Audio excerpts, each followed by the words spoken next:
Olá, tudo bem? Meu nome é Rogério, eu sou professor de língua portuguesa, redação e interpretação de texto. E eu estou aqui hoje para, junto com vocês, corrigir a prova de transferência para a USP, a prova de 2019 e 2020, que foi a última prova aplicada pela FUVEST. Nós vamos responder aqui as 34 questões de língua portuguesa, ok? Então, vamos lá. Vamos às primeiras informações sobre a prova. A prova da USP, a prova de transferência da USP, ela é dividida em 3 modelos. Tem modelo para as áreas de humanas, para áreas de biológicas e para a área de exatas. Todas elas têm questões de língua portuguesa.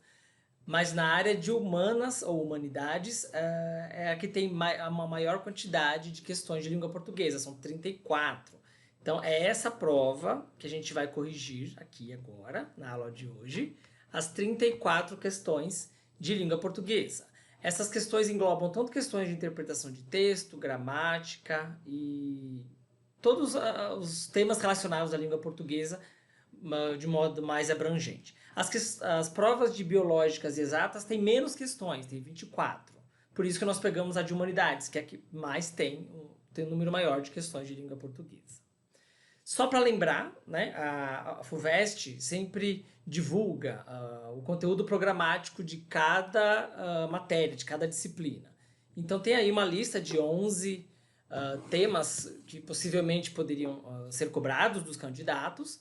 E aí tem questões de gramática, norma ortográfica, flexão, nominal verbal, concordância, regência, gêneros textuais, variação linguística. Então, esses temas não variam muito. Esse conteúdo programático não costuma variar muito. É o mesmo do ano anterior, por exemplo. Mas eu chamo a atenção aqui para a importância de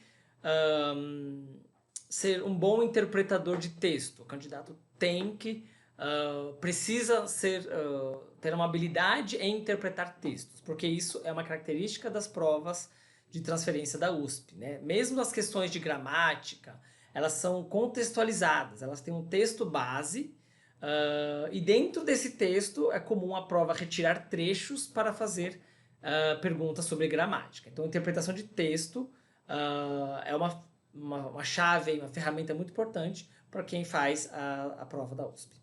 Enfim, vamos à prova. Essa é a capa da prova, né? A primeira página da prova, como eu disse, de humanidades, porque é a prova que mais tem questões de língua portuguesa. Como eu disse, é muito comum, né, que as provas de língua portuguesa, a parte de língua portuguesa das provas de transferência da USP, tenham bastante textos, né?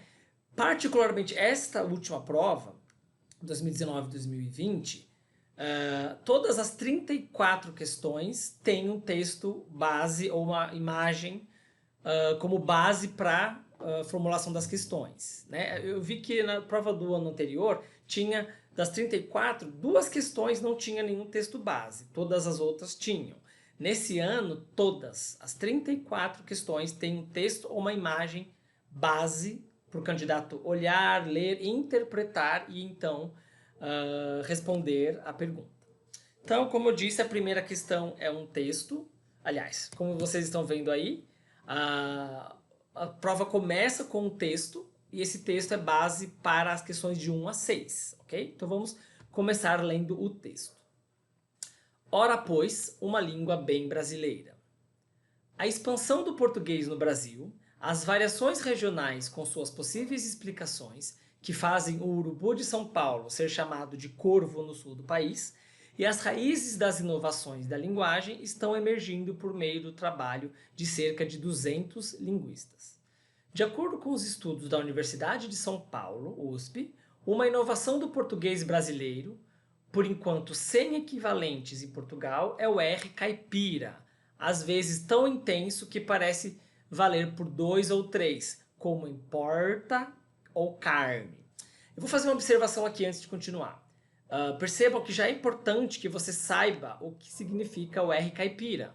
Porque se você não sabe o que é R caipira, você não tem como ter certeza de que som o autor do texto está querendo evidenciar aqui nessas 2 palavras, com 3 R's. Porque, como a gente sabe, né, nós linguistas, nós que estudamos variação linguística, variação linguística, a gente percebe que o R em final de sílaba, ele tem, no Brasil e em Portugal, diferentes tipos de sons que são produzidos. Poderia ser porta, poderia ser porta, poderia ser porta, ok? Então, e outros sons aqui.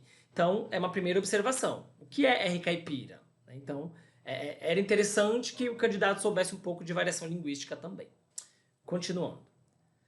Associar o R caipira apenas ao interior paulista, porém, é uma imprecisão geográfica e histórica, embora o R desavergonhado tenha sido uma das marcas do estilo matuto do ator Amácio Mazzaropi em seus 32 filmes produzidos de 1952 a 1980. Perceba que o texto já dá uma referência, né? Fala do interior de São Paulo, fala que o R caipira não é falado só no interior de São Paulo, mas principalmente no interior de São Paulo, e cita como exemplo o Mazzaropi, que foi um diretor e ator de filmes, que ele é de Taubaté, se não me engano, ele é do interior de São Paulo. Vamos lá. Seguindo as rotas dos bandeirantes paulistas em busca do ouro, os linguistas encontraram o R supostamente típico de São Paulo, em cidades de Minas Gerais, Mato Grosso do Sul, Paraná e oeste de Santa Catarina e do Rio Grande do Sul, formando um modo de falar similar ao português do século XVIII. Então aí ele dá um contexto histórico e geográfico desse tipo de falar em relação à o som da letra R. Quem tiver paciência e ouvido apurado poderá encontrar também na região central do Brasil e em cidades do litoral o S chiado, uma característica hoje típica do falar carioca que veio com os portugueses em 1808 e era um sinal de prestígio por representar o falar da corte. Então percebam que aqui, né, o texto já é obviamente um texto sobre variação linguística, né? O nome do texto é Ora, pois, uma língua bem brasileira. Agora ele fala de um outro som característico, né, que os linguistas estão falando sobre. Agora é o S chiado, que ele fala que é característicos, hoje, um som característico dos carioca. Aquele S pronunciado como sh, como esqueci o isqueiro na esquina da escola, sabe o que os cariocas falam? É comum, é um som, um fonema comum na fala dos cariocas. Continuando. Mesmo os portugueses não eram originais. Os especialistas argumentam que o S chiado, que faz da esquina uma esquina, veio dos nobres franceses, que os portugueses admiravam. Aí ele está explicando de onde a origem desse som, desse fonema para a letra S. A história da língua portuguesa no Brasil está trazendo à tona as características preservadas do português, como a troca do L pelo R, resultando em pranta em vez de planta. E aqui, como a gente pôde perceber, ele está citando um outro fenômeno linguístico, a troca do L pelo R. Ele dá exemplo, quando algumas pessoas trocam planta por pranta, né? Eu já vi gente trocando chave inglesa por chave ingresa. Isso é um fenômeno linguístico que acontece na língua portuguesa. Ele dá um exemplo. Camões registrou essa troca, L por R, em Os Lusíadas. Lá está um frautas no lugar de flautas. E o cantor e compositor paulista Adoniran Barbosa a deixou registrada em diversas composições em frases como frechada do teu olhar, do samba Tira ao Álvaro, muito famosa. Em levantamentos de campo, pesquisadores da USP observaram que moradores do interior, tanto do Brasil quanto de Portugal, principalmente os menos escolarizados, ainda falam desse modo. Ok? O autor do texto é o Carlos Fioravanti. O texto foi divulgado é uma pesquisa da FAPESP no ano de 2015. Ok? Vamos à pergunta, número 1. O estilo e os recursos linguísticos utilizados na construção do texto caracterizam-no como próprio do gênero A. Crônica, B. Editorial, C. Artigo de divulgação científica, D. Relatório de pesquisa ou E. Ensaio. Percebam que a pergunta é sobre o gênero textual. Ela está perguntando, você vai olhar o estilo e os recursos linguísticos desses textos, aliás, desse texto, e de acordo com os estilos e os recursos, é possível categorizar essa construção, esse gênero, esse tipo de texto, como o quê? como é categorizado esse tipo de texto. Crônica editorial, artigo científico, relatório de pesquisa ou ensaio. Vamos lá, não é uma questão difícil, mas era necessário que o candidato tenha conhecimento sobre gêneros textuais, saber identificar e diferenciar os diferentes. Diferenciar os diferentes não ficou uma construção muito boa, mas vocês entenderam. Né? O candidato teria que ser capaz de identificar e diferenciar os gêneros textuais. Então vamos lá, vamos lembrar, não é mesmo? O que é uma crônica, né? Crônica é aquele tipo de texto que o cronista ele coloca, é uma história. Para começar, é um texto narrativo. A crônica é um texto narrativo, é uma história sendo contada pelo cronista, geralmente algo que aconteceu com ele mesmo, numa situação corriqueira do dia a dia. Essa é uma das principais características do gênero textual crônica. É um texto narrativo, ou seja, é uma história que está sendo contada, tem personagem, tem enredo, e por conta disso já é possível eliminar essa alternativa, porque o texto que nós vimos, ele não é narrativo, é um texto dissertativo.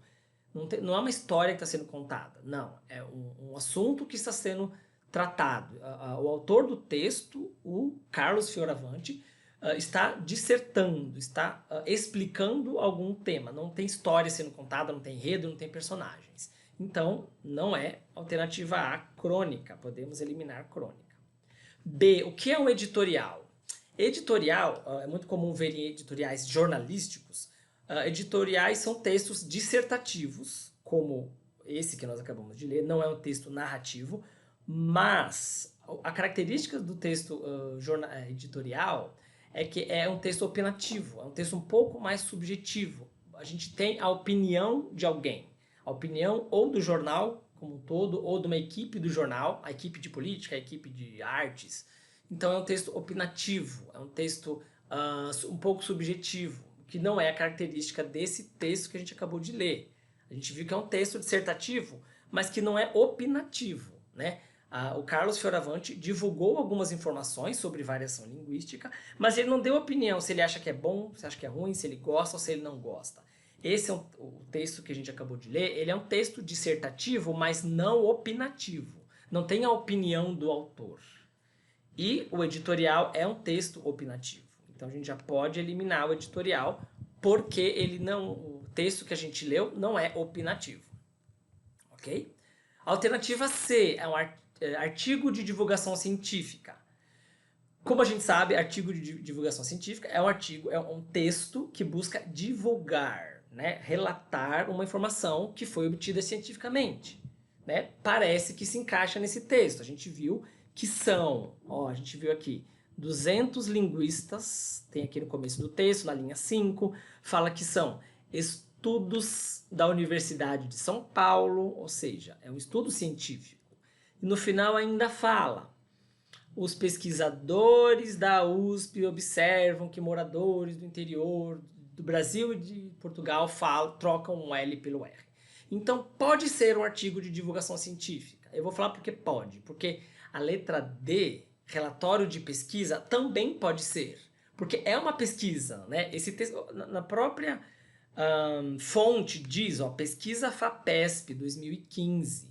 E a gente sabe que é uma pesquisa, porque está escrito no texto, pesquisadores da USP observam que, ou seja, pode ser um relatório de pesquisa esse texto. Então vamos deixar a alternativa D também como possível resposta.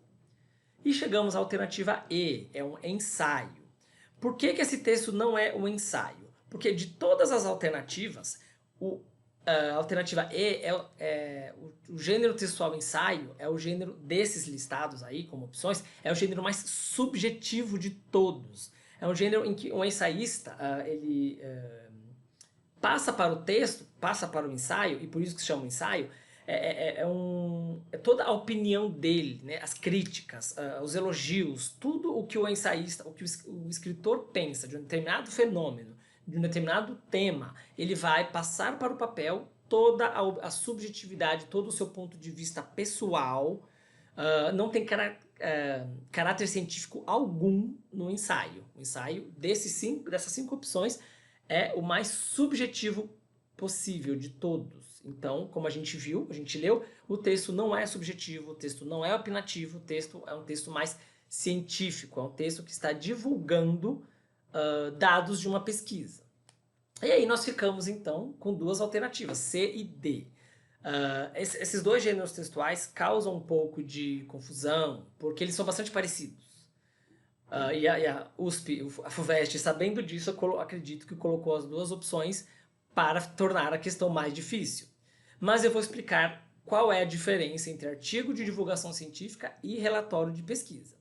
O artigo de divulgação científica, como o próprio nome diz, a função principal dele é divulgar, né? É fazer as pessoas conhecerem aquela pesquisa, né? Então, o foco, né, a intenção principal desse tipo de texto é a divulgação. Olha, alguém, né, alguns cientistas, alguns estudiosos, pesquisadores, pesquisaram esse tema e descobriram isso. Olha que legal, né? Geralmente os artigos científicos trazem um conhecimento novo, algo que foi estudado e descoberto, e é usado esse tipo de texto para fazer a divulgação dessa descoberta. O que se encaixa no nosso texto, por enquanto. E a letra D? E o relatório de pesquisa? A diferença do artigo científico para o relatório de pesquisa é que o relatório de pesquisa, como também o nome diz, relatório é uma coisa mais complexa, ou mais completa, melhor dizendo. É um texto mais técnico, né? O relatório de pesquisa é mais completo e mais técnico do que o artigo. Por quê? Porque no relatório o pesquisador vai ter que passar por papel todos os procedimentos do estudo, né? Quais foram as hipóteses que ele levantou? Quais foram detalhadamente os métodos que ele utilizou? No final, ele tem que dizer se as hipóteses foram confirmadas ou não, debater os resultados, né? Isso não é necessário no artigo. Isso é necessário, obrigatório no relatório.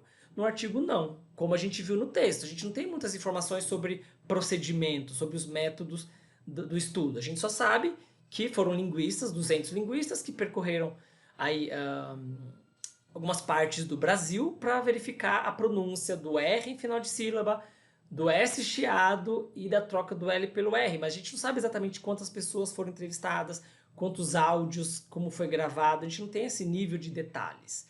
Por isso que a resposta certa é a alternativa C, artigo de divulgação científica, porque ele não é um texto muito procedimental, ele é um texto mais de divulgação de um resultado de uma pesquisa, e não um relatório completo de todos os passos da pesquisa, ok? Então, resposta da questão 1, alternativa C, artigo de divulgação científica, ok? Vamos fazer uma pausa, daqui a pouco a gente volta com a questão 2.